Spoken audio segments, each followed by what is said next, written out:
Welcome everyone to Discover This. Well, today we got a little bit of history, a little bit of aviation history actually. Now, we've all read about the Wright brothers and heard about them in history class and the history books and everything. But there was a guy that came before them, and that's what we're going to talk about today. So check this out. 1, 2, 3, 4.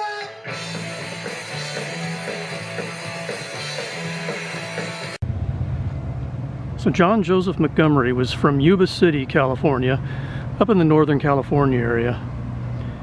In the 1880s, he came down here to the Otay Mesa area of San Diego, California, to experiment on his heavier-than-air flying machines, basically gliders. And it was on this mesa here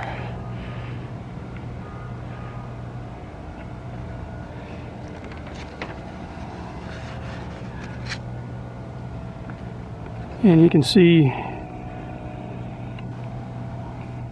Mexico off in the distance there, that hill, all them houses. And as we pan to the right, you can see out into the Pacific Ocean, right out there. So the reason he chose this area was had some good breezes. So he experimented with different control techniques, designing different methods for pitch and roll. From roughly 1883 to 1886, he developed 3 different gliders utilizing different designs and methods he had come up with. He made observations by watching the vultures, pelicans, hawks, and eagles that flew in this area. In the spring of 1884, he made flights of up to 600 feet from these mesas right here. All documented in his research, but with no looky-loos, press, or any hang-arounds to observe. Just his helpers, 3 friends, sometimes his 2 younger brothers. Montgomery would make notes on both his failures and his successes, learning from both. He had a lab set up in the San Diego area so he could test his theories and experiment with what he was learning. In 1893, Montgomery gave a lecture where he described some of his experiments and designs, albeit without going into too much detail. This talk was later put into an article and published in 1894 in Aeronautics magazine. He published various articles about certain aspects of his experiments, and he gave another talk or lecture in 1910, and that talk ended up being published in several magazines and books. In the late 1880s, or very early 1890s, Montgomery eventually packed up and moved everything back to Northern California and continued his experiments, and he also did some teaching, first at St. Joseph's College in Rohnерville, and then at Santa Clara College in the San Jose area. In 1894, a famed aviation pioneer and civil engineer, Octave Chanot, and it's C-H-A-N-U-T-E, and he's French, so I'm going to pronounce it Chanot. But if you want to be lazy, like I usually am, Chen Ute. Anyway, visited San Diego to try and meet up with John Montgomery. Now, they had met before. The speech or lecture that Montgomery gave in 1893, that was at a conference that Octave Chanot had hosted. Well, they never met in San Diego. Montgomery had already moved on by that point, but Chanot came away impressed with the area of Otay Mesa here, where Montgomery did his flight experiments. And a few years later, when the Wright brothers asked Chanot for his opinion on a better place to try their experiment other than Dayton, Ohio, Chanot said either Kitty Hawk, North Carolina, or the Otay Mesa area of San Diego, California would be ideal. So this area right here could have been where the Wright brothers tested their flight.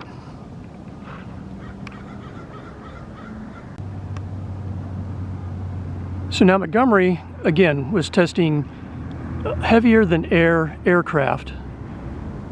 And it was basically a glider. Okay, so we're talking, not balloons, which is what people were using up to this point. So the Wright brothers in 1903 made the first controlled sustained flight of an engine-powered heavier-than-air aircraft with a lot of fanfare and press and all that kind of thing. So while they were the first in engine-powered flight, they weren't the first in flight. But then again, neither was Montgomery. See, Montgomery was the first in America, or possibly even the Western Hemisphere, but a gentleman had made a glider flight in England in 1853, and another gentleman had done the same in France in 1856. Now, the city of San Diego and the San Diego area in general are very proud of Montgomery and his accomplishments.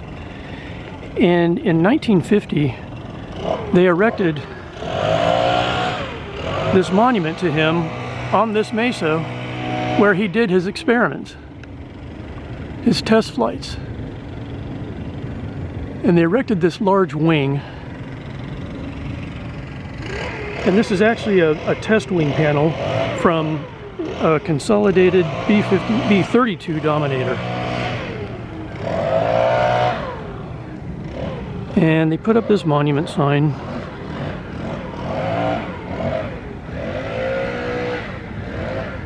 John J. Montgomery made man's first controlled winged flights from this hilltop in August of 1883. He opened for all mankind the great highway of the sky. And it's basically just a bunch of names of people who contributed to this monument, but dedicated May 9th, 1950.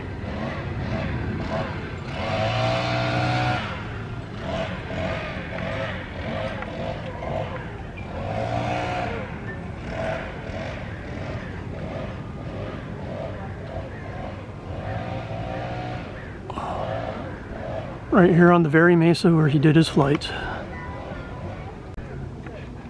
Now, that monument is actually at the Montgomery Waller Community Park and Recreation Center here in San Diego. So just another acknowledgement for Montgomery. And right across the street from the park which bears his name is Montgomery High School, also in honor of John J. Montgomery.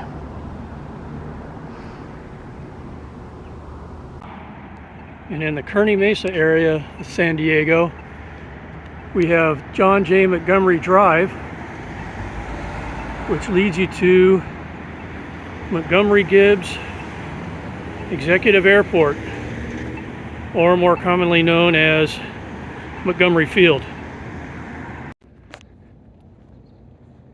So another little factoid about Montgomery Field, for those of you that care. This was the place where two of the 9/11 hijackers, the ones that were living in San Diego, took their flight training, right here at Montgomery Field. But it's a municipal airport, so a smaller airport, you know, Cessnas and a few Learjets here and there. But it was dedicated to the memory of John J. Montgomery back in 1950. Now, if you read this sign, I'll just leave it on here for a second, but it says, dedicated by the city of San Diego to John J. Montgomery, who made the first winged flights in the world at Otay, San Diego County in August 1883. So that's actually somewhat untrue. It wasn't the first winged flights in the world. We know that the guy in England and the guy in France did it before him. But it was certainly the first winged flights in America that we know of, anyway. Maybe the Western Hemisphere, but America for sure.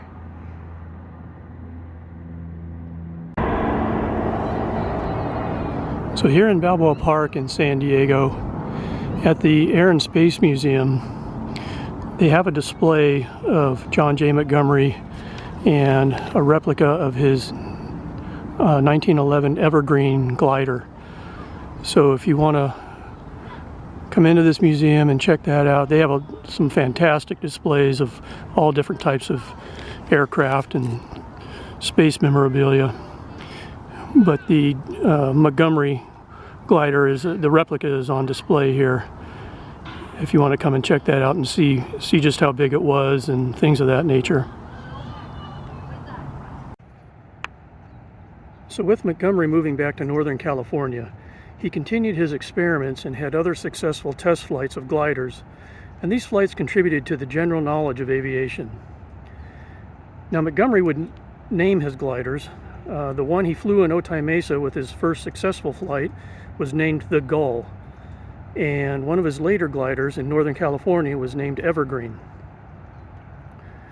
Montgomery was a professor at Santa Clara College from 1898 to 1911. In 1905, he applied for a patent for his invention of, quote, certain new and useful improvements in aeroplanes.